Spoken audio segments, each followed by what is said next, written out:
Kemudian setelah itu, kata Ibnu Qudamah rahimahullah taala, kata beliau, wa minat sunnati hujranu ahli bid'ah wa mubayanatuhum wa tarkul jidal wal khusumat fid din wa tarkul nadar fi kutubil mubtadi'ah wal isgha'i ila kalamihim wa kullu muhdatsatin fid din bid'ah. Dan dari sunnah hujranu ahli bid'ah, dan dari sunnah, dari prinsip Islam yang sangat penting adalah menjauhi ahli bid'ah wa mubayanatuhum, dan tidak mendekati mereka, wa tarkul jidal. Ini hujranu ahli bid'ah disepakati oleh para ulama, ijma' para ulama salaf tentang harusnya menjauhi ahli bid'ah. Sebab bid'ah itu ya ikhwan, sifatnya penuh dengan tipu muslihat. Orang yang menyampaikannya kadang menyampaikan dengan dalil dan tidak benar, dan orang yang jatuh di dalamnya sulit untuk keluar. Karena itulah sangat berbahaya sekali duduk dengan ahlul bid'ah. Dan telah terbukti dalam sejarah, orang-orang yang alim, orang-orang yang mempunyai keilmuan yang sangat tinggi, duduk dengan ahlul bid'ah terpengaruh. Subhanallah. Lihat Imam Abdul Razak As-San'ani. Siapa yang tidak kenal beliau? Disebutkan dalam sejarah ulama ahli hadis yang paling banyak dikunjungi orang. Orang rihlah kepadanya untuk mengambil hadisnya. Kena pemikiran Syiah dari gurunya Ja'far bin Sulaiman Ad-Dubai. Kenapa bisa? Karena duduk dengan gurunya. Dia bilang apa? A'jabani santuhu. Ya, wibawanya orang ini membuat saya takjub. Apalagi gaya ahlul bid'ah. Ya, dari dulu sampai sekarang ciri-cirinya modelnya sama sebenarnya. Pandai bersilat lidah, siap untuk berdusta agar orang ini ikut. Seakan-akan dia berbicara, "Tuh, demi Allah saya nasihati kamu. Hendaknya kamu bertakwa kepada Allah." Dan dia dusta dalam semua perkataannya itu. Dan dia tidak bertakwa kepada Allah dalam masalah itu. Lihat, ini termasuk liciknya ahlul bid'ah. Dan syiar mereka seperti itu. Karena bahayanya mereka ini, sebagian imam seperti Imam Al-Barbahari, boleh katakan ahlul bid'ah itu bagikan kalajengking. Dia tanam dirinya, ya, ekornya yang menyengat, nampak di atas permukaan bumi sedikit. Orang yang lewat, nah lihat ada kalajengking ini. Pas dia lewat, dekat dengan ekornya disengat. Demikian ahlul bid'ah. Karena itulah hendaknya berhati-hati. Ya. Lihat ya, Imam Abdul Razak sedemikian rupa terpengaruh oleh gurunya karena hanya takjub dengan wibawanya. Orangnya tenang ini. Dan itu penampilan ahli bid'ah memang dari dulu seperti itu, hanya pandai menyerukan akhlak baik ini dan seterusnya. Akhlak baik perkara yang bagus, budi pekertian luhur, tapi bukan itu yang menjadi ukuran kebenaran. Itu bahayanya duduk di ahli bid'ah. Hati itu lemah dan syubhat itu menyambar-nyambar, kata Imam Az-Zahabi. Al-qulubu dha'ifah wasyubhu khattafah. Hati lemah dan syubhat menyambar-nyambar. Karena itu diperintahkan untuk menjauhi. Ya. Jangan mendekati ahlul bid'ah. Kemudian dikatakan di sini oleh Imam Ibnu Qudamah, wa tarkul jidali wal khusumati fid din, dan meninggalkan jidal, meninggalkan perdebatan, wal khusumat, perselisihan dalam agama. Tidak boleh banyak debat, berselisih apalagi dengan ahlul bid'ah. Ahlul bid'ah itu ditinggalkan, dijauhi. Perdebatan tentang ahlul bid'ah, duduk dengan ahlul bid'ah, itu bagi orang-orang yang punya ilmu dan bisa mempertimbangkan maslahat dan mafsadat. Adapun orang-orang yang baru mengenal Islam, maka yang paling selamat untuk dia tinggalkan ahlul bidah sejauh-jauhnya dan tinggalkan mendebat mereka. Demikian harusnya. Andai kata kaum muslimin mengikuti anjuran para ulama as-salaf yang sudah mengenal dengan baik bagaimana ahlul bidah menyesatkan manusia, mereka mengikuti anjuran mereka supaya menjauhi ahlul bidah, insyaallah taala tidak banyak kerusakan yang terjadi. Dan ahlul bidah itu harus dihinakan. Sebab mengagungkan ahlul bidah adalah menghinakan agama. Dan menghinakan ahlul bidah adalah mengagungkan agama. Dan ini termasuk prinsip pokok dalam agama. Nah, dan dalil tentang wajibnya menjauhi ahlul bidah sangat banyak dalam Al-Quran dan hadis Rasulullah sallallahu alaihi wasallam. Kemudian kata Ibnu Qudamah rahimahullah, wa tarkun nadar fi kutubil mubtadi'ah wal isgha'i ila kalamihim, dan meninggalkan, jangan melihat ke dalam buku-buku ahli bid'ah, isga' ila kalamihim, dan mendengarkan pembicaraan mereka, melihat kepada buku ahli bid'ah. Banyak yang sesat karena membaca bukunya ahlul bid'ah. Contoh, Imam Al-Ghazali, Muhammad bin Muhammad Al-Ghazali. Iya. Masyhur itu yang punya Ihya Ulumuddin. Ahli filsafat. Tahu antum kenapa dia terjerembab dalam filsafat? Dia ingin masuk membantah filsafat. Masuk ingin membantah, dia tidak bisa keluar dari filsafat. Ini diceritakan oleh muridnya dia. Ya. Nanti di akhir hayatnya baru dia sadar, Al-Ghazali. Kalau menghabiskan umurnya puluhan tahun, rugi dalam filsafat. Ini bahayanya melihat kepada buku ahlul bid'ah. Saya kasih lagi contoh terbaru di zaman ini. Ada orang namanya Abdullah Al-Qasimi. Ya. Dia bantah orang-orang Syiah pertama. Dia bantah orang Syiah, hadis Syiah dibantah. Sampai orang-orang Syiah ngamuk. Ya, bantahnya betul-betul membuat bungkam dan orang-orang Syiah itu rata dengan tangan. Ya. Setelah itu dia mau pindah bantah ahli filsafat. Bacalah dia buku-buku filsafat sampai waliyadzubillah ada ulama yang mengatakan dia ini sekarang sudah kafir kepada Allah. Ini akibat nazar kepada buku-buku ahlul bid'ah. Orang yang tidak punya kemampuan mencukupi dalam hal ini hendaknya tinggalkan. Syekhul Islam Ibnu Taimiyah saja rahimahullah yang dikenal dalam sejarah filsafat. Filsafat itu tidak pernah mengalami kekalahan yang sedemikian dahsyat kecuali di zamannya Ibnu Taimiyah. Habis betul dipreteli satu persatu oleh Ibnu Taimiyah. Ya. Semua buku filsafat dibaca oleh Ibnu Taimiyah. Sehingga Ibnu Taimiyah lebih jago mengenal buku filsafat daripada orang filsafat sendiri. Ya. Dibantah semua oleh Ibnu Taimiyah rahimahullah. Beliau tidak terpengaruh. Ya. Tapi Imam Ad-Dahlawi menghikayatkan dulu wajah guru kami cerah, ya, bercahaya. Setelah beliau sibuk membantah ini, kelihatan ada perubahan di wajah beliau. Ya. Mempengaruhi. Walaupun dari sisi keyakinan tidak ada dan beliau terkenal. Ya. Menghancurkan filsafat dari awal sampai akhirnya. Tidak ada yang tersisa. Dan orang-orang yang membantah filsafat, baca buku-buku beliau, insyaAllah ta'ala akan habis semua tentang masalah filsafat. Dari yang paling kecilnya sampai yang paling besarnya. Orang filsafat saja mumet memikirkan, Ibnu Taimiyah jelaskan hal ini menurut filsafat, kemudian dia bantah. Dengan dalil dari Al-Quran dan Sunnah. Dan bantahannya bukan hanya satu dua. Ini dibantah dari sekian sisi. Ini dari ratusan sisi. Nah, ini lihat bahaya melihat ke buku ahlul bid'ah. Ya. Apalagi orang yang baru belajar, ya, masih pemula. Bagaikan orang yang lugu, baru keluar dari hutan, dilepas ke kota. Ini bahayanya. Ya. Jangan sok menjadi pahlawan, tapi pahlawan kesiangan. Oh sudah, nah saya lihat buku ahlul bid'ah, saya bantai semua. Dia baca dapat syubhat, tidak bisa keluar dari kepalanya. Oh gimana cara membantainya? Pusing dia. Akhirnya mikir itu terus. Itu bahayanya. Karena ada syubhat lewat, seperti itu keadaannya. Dan Ibnu Taimiyah sendiri menganjurkan kepada Ibnu Al-Qayyim. Ibnu Al-Qayyim bercerita, ketika saya kepada Ibnu Taimiyah sampaikan kepadanya syubhat ahlul kalam satu persatu, kemudian saya minta beliau menjawabnya dan membantahnya. Ibnu Taimiyah memberikan nasihat kepada Ibnu Al-Qayyim. Ibnu Al-Qayyim, hendaknya hati kamu itu seperti kaca. Ya. Kaca itu kokoh. Masuk debu menerpanya, tidak terserat ke dalam kaca.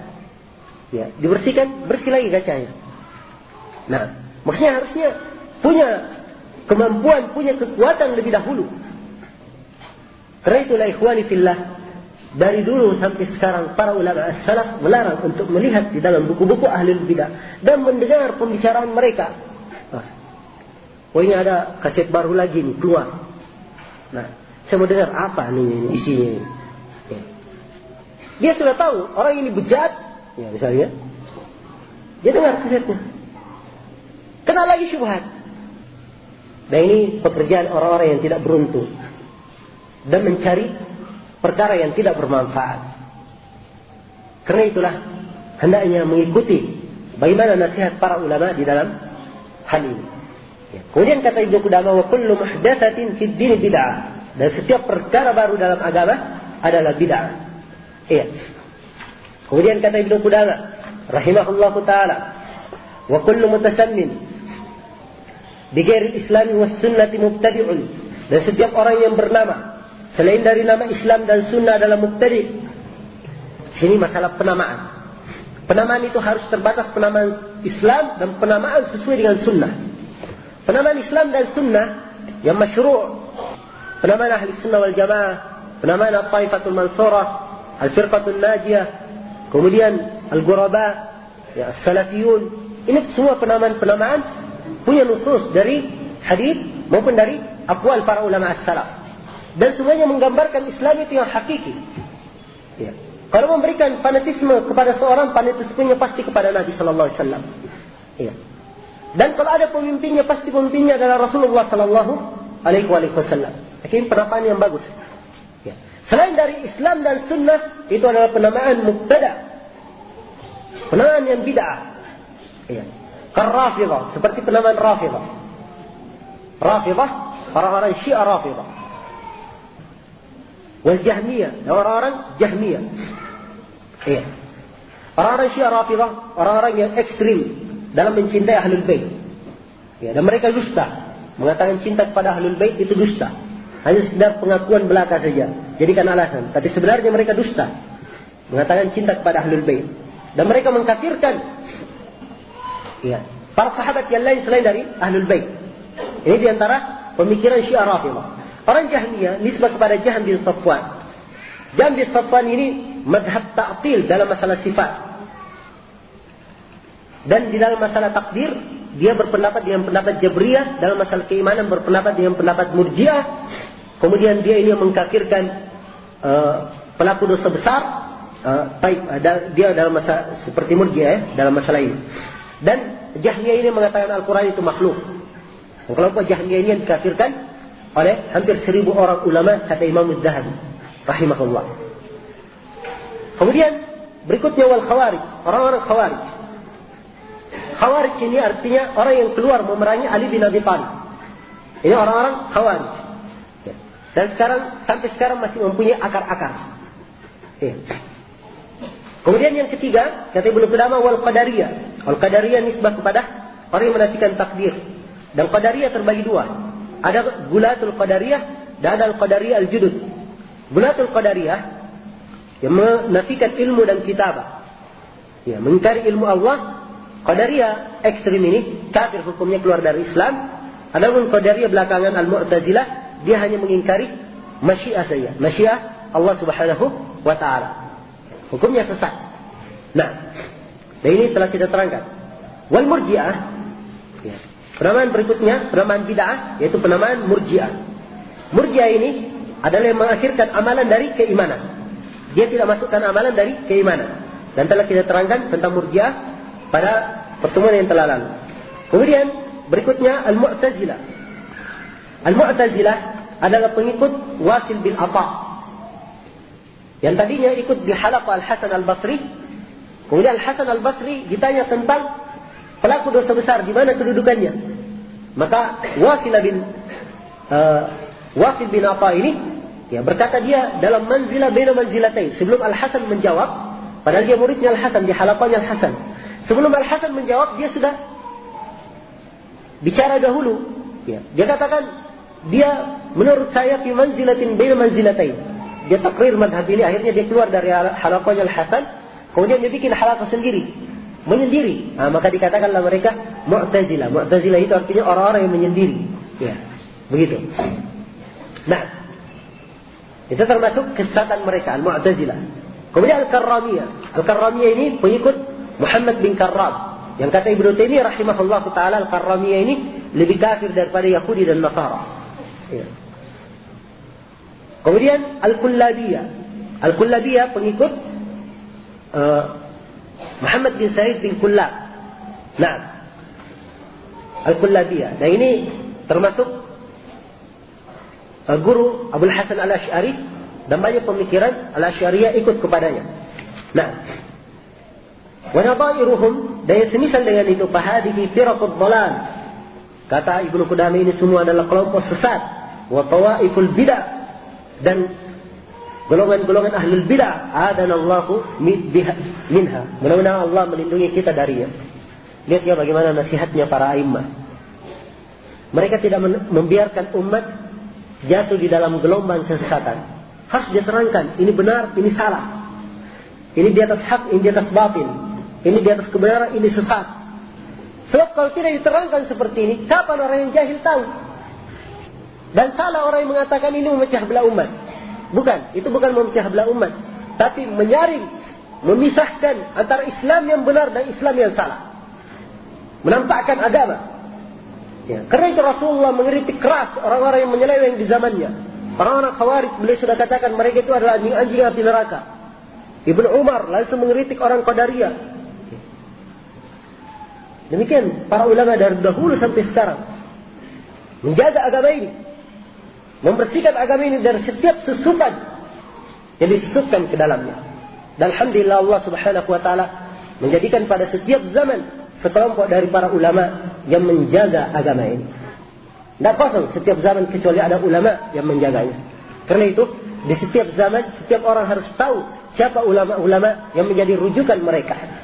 Ulama umat yang diketahui ilmu mereka yang baik dan diketahui nasihat mereka terhadap umat dan mereka tidak menginginkan suatu apapun terhadap umat. Itulah para ulama ar-rabbaniyun yang berilmu dan beramal dengan ilmunya. Ya. Bukan hanya sekedar pandai bicara saja dan tidak beramal dengan ilmunya, mengumpulkan pendukung, ya. Kemudian mencari kekuasaan. Harus mengenal ulama-ulama di zaman ini. Ulama terkemuka di zaman ini, Syekh bin Baz rahimahullahu taala, Syekh Al-Albani, Syekh Ibnu Utsaimin dan Syekh Muqbil bin Hadi Al-Wadi'i rahimahumullahu taala. 4 orang dan 4-4-nya sudah meninggal. Iya. Tapi karya mereka yang banyak beredar di zaman ini. Dan sekarang yang masih hidup, Syekh Abdul Aziz bin Muhammad Al-Syekh, ya, Syekh bin Abdul Aziz bin Abdullah Al-Syekh. Kemudian Syekh Shalih Al-Fauzan, ya, Syekh Abdul Muhsin Al-Abbad, Syekh Rabi' bin Hadi Al-Madkhali, ya, Syekh Zaid bin Hadi Al-Madkhali, Syekh Ahmad Al-Najmi, Syekh Ubaid Al-Jabiri, dan banyak lagi dari para ulama di zaman ini. Ya. Dan alhamdulillah mereka itu adalah orang-orang yang menasihati umat. Ya. Perhatian terhadap umat masalah yang menimpa mereka. Tidak kenal waktu, menerima pertanyaan tengah malam, pagi hari. Mereka menjawab pertanyaan-pertanyaan. Ya. Dan sibuk, ya, terhadap urusan umat. Karena itulah harus dipahami bagaimana jalan para ulama ini. Ya. Mereka menerangkan al-haq, juga menjarangkan yang batil. Sebab al-haq itu tidak diketahui kecuali kalau tahu yang batil, tahu lawannya. Manis tidak diketahui nilainya manis kecuali kalau tahu yang pahit. Ya. Baru tahu dia bagaimana nilainya manis ini. Nah, baru tahu bagaimana nilainya siang hari kalau dia tahu malam hari. Betapa manfaatnya siang hari ini. Demikianlah segala sesuatu itu diketahui dengan lawannya. Arafta syarra la lisyarri, lakin litawaqqihi, wa man lam ya'rif al-khaira min asy-syarri yaqa' fihi. Saya mengetahui kejelekan bukan untuk kejelekan, tapi supaya saya menjaga diri jangan sampai jatuh dalam kejelekan itu. Dan siapa yang tidak tahu kejelekan dari kebaikan, maka dia akan jatuh ke dalam kejelekan tersebut. Dan kata Hudzaifah bin Yaman dalam hadis riwayat Bukhari dan Muslim, "Kana an-nas yas'aluna Rasulullah sallallahu alaihi wasallam 'anil khair, fakuntu as'aluhu 'anil syarr." Makhafata ayyudrikani. Manusia bertanya kepada Rasulullah tentang kebaikan. Adapun saya bertanya tentang kejelekan. Kebalikannya kalau Hudzaifah. Orang bertanya tentang yang baik, ya Rasulullah, amalan apa yang baik ini? Kalau Hudzaifah tanya, ya Rasulullah, fitnah apa nanti yang terjadi? Ya. Kejelekan apa yang terjadi setelah itu dan seterusnya. Dia tanya hal-hal yang akan terjadi dari bentuk kejelekan supaya apa? Saya takut kejelekan itu akan menimpa saya. Iya. Karena itu di buku-buku ahli sunnah diterangkan tentang pokok sunnah dan diterangkan tentang pokok-pokok yang menyimpang dari syariatul Islam supaya manusia berada di atas al-haq. Nah, kadzalika nufassilu wa kadzalika nufassilu ayatina wa litastabina sabilul mujrimin. Dan demikianlah kami rinci ayat-ayat kami supaya nampak jalannya orang-orang yang berdosa. Ini termasuk prinsip-prinsip penting di dalam masalah ini. Kemudian Ibnu Qudamah berkata, "Wa amma binisbati ila imamin fi furu'id din, ka tawaif al-arba', fa laysa bimadmum. فإن الاختلاف في الفروع رحمة والمختلفون فيه محمودون في اختلافهم مثابون في اجتهادهم واختلافهم رحمة واسعة واتفاقهم حجة قاطعة. Kata Ibnu Qudamah, adapun tentang imam dalam masalah furu'uddin, tentang cabang-cabang agama seperti Tawaiful Arba', maksudnya mazhab 4, mazhab Malikiyah, Hanafiyah, Malikiyah, Syafi'iyah, Hanbaliyah, 4 mazhab. Maka bernisbah ke situ, itu bukan tercela, kata Ibnu Qudamah. Kalimat bukan tercela ini, kalau penisbatan tersebut hanya sekedar penisbatan mengambil ilmu. Tapi kalau penisbatan dengan bentuk fanatisme dan mendukung di atas kebatilan, ini penisbatan yang tidak benar. Dan harusnya seorang itu bernisbah, tidak menggunakan nisbah madhabiyah di belakangnya. Sebab dasar penisbatan madhabiyah tidak dikenal di kalangan para ulama as-salaf. Tapi sebagian para ulama membolehkannya, memasukkannya dalam perkara yang mubah. Dari sisi dia adalah penamaan pembolehan saja, penisbatan ilmu tidak dibangun di atas fanatisme dan seterusnya. Kemudian kata Ibnu Qudamah, dan perselisihan di dalam masalah furu' rahmah, dalam masalah cabang itu adalah rahmat. Dan orang yang berselisih dalamnya terpuji dalam perselisihan mereka, mendapatkan pahala dalam ijtihad mereka, dan perselisihan mereka adalah rahmat yang luas dan kesepakatan mereka hujjah yang kuat. Adapun perkataan beliau mengatakan perselisihan itu adalah rahmat, ini mungkin bisa dibenarkan dari satu sisi dan tidak dibenarkan dari sisi yang lain. Adapun benar dari satu sisi, kalau setiap orang sampai kepadanya dalil, dia pahami dengan baik sesuai dengan kemampuannya, maka apa yang dia berselisih di sini sesuai dengan kemampuannya, dia curahkan dalam hal ini, maka perselisihan seperti ini kalau memang terjadi, maka maksudnya orang yang berselisih benar. Walaupun kebenaran ini cuma satu, setiap orang mendapatkan pahala terhadap ijtihadnya, maka kalau dihitung rahmat dari sisi ini, itu mungkin. Tapi kalau mengatakan rahmat itu atau perselisihan itu asalnya rahmat, ini tidak dibenarkan. Sebab asal perselisihan dan perpecahan itu tercela di dalam agama. Dalam apa saja. وَلَا يَزَالُونَ يَخْتَلِفُونَ إِلَّا مَنْ رَحِمَ رَبُّهُ. Dan terus menerus mereka berselisih kecuali orang yang dirahmati oleh Rabbmu. Artinya yang berselisih itu tidak dirahmati. Tidak dirahmati. Adapun hadis yang berbunyi ikhtilafu ummati rahmah, perselisihan umatku rahmat, yang biasa digembar-gemborkan oleh Yusuf Al-Qardawi dan orang yang sejenisnya, ini adalah hadis yang batil secara sanad dan matan. Ya wallahul musta'an. Dan ini akhir dari pembahasan Lum'atul I'tiqad. Kemudian setelah itu Ibnu Qudamah menutup kitab beliau ini dengan doa yang sangat agung sekali, yang sangat besar sekali nilainya. Hendaknya setiap muslim menjadikan doa ini di dalam hatinya, khususnya di zaman ini. Kata Ibnu Qudamah rahimahullahu taala, "Nas'alullah an ya'simana minal bid'ah wal fitnah." Mudah-mudahan Allah Subhanahu wa taala menjaga kita semua dari bid'ah dan fitnah, wa yuhyiyana 'ala al-islam was sunnah. Dan kita memohon kepada Allah supaya kita dihidupkan di atas Islam dan sunnah. Wa yaj'aluna, digandengkan ya Islam dan sunnah, di atas keislaman dan sunnah sesuai dengan tuntunan Nabi. Wa yaj'aluna mimman yattabi'u Rasulullah sallallahu alaihi wasallam fil hayat, dan menjadikan kita semua sebagai orang yang mengikuti Rasulullah dalam kehidupan.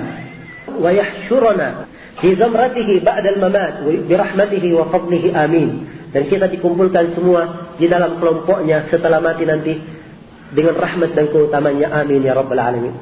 Doa beliau 3. Di sini ada 4. Yang pertama, minta perlindungan kepada Allah supaya dijaga jangan sampai jatuh terjerembab dalam bid'ah dan fitnah. Kemudian yang kedua, meminta supaya senantiasa dihidupkan di atas Islam dan sunnah. Kemudian doa yang ketiga, dijadikan sebagai orang yang ittiba, mencontoh Nabi dalam kehidupan. Dan doa yang keempat, nanti di hari kiamat telah meninggal, mudah-mudahan dikumpulkan bersama kelompok Rasulullah sallallahu alaihi wasallam dengan keutamaan dan pemberian Allah Subhanahu wa taala. Amin ya rabbal alamin. Dan mudah-mudahan Allah Subhanahu wa taala menjadikan kita semua termasuk orang-orang yang mendapatkan bagian dari doa ini. Kata Ibnu Qudamah rahimahullah, wa hada akhirul mu'taqad walhamdulillahi wahdah wa sallallahu ala sayyidina Muhammad wa ala alihi wa sahbihi wa sallama taslima. Ini akhir dari akidah ini. Alhamdulillah, hanya untuk Allah, dan salawat kepada Nabi Muhammad dan keluarganya, para sahabatnya, dan taslim untuk beliau. Baik, Mudah-mudahan Allah Subhanahu wa taala memberikan di pertemuan kita ini ada manfaat dan menjadikan semua kita tergolong dari hamba-hambanya yang senantiasa mengharap pahala dan keridhaan dari Allah Subhanahu wa taala, berjitihad di dalam menuntut ilmu. Dan mudah-mudahan semua dari kita dikokohkan di atas jalan yang mulia, di atas jalan Allah Subhanahu wa taala yang lurus. Innahu waliyyu dzalika wal qadiru alaih. Subhanakallahumma bihamdik, asyhadu an la ilaha illa anta, astaghfiruka wa atubu ilaik. Wassalamualaikum warahmatullahi wabarakatuh.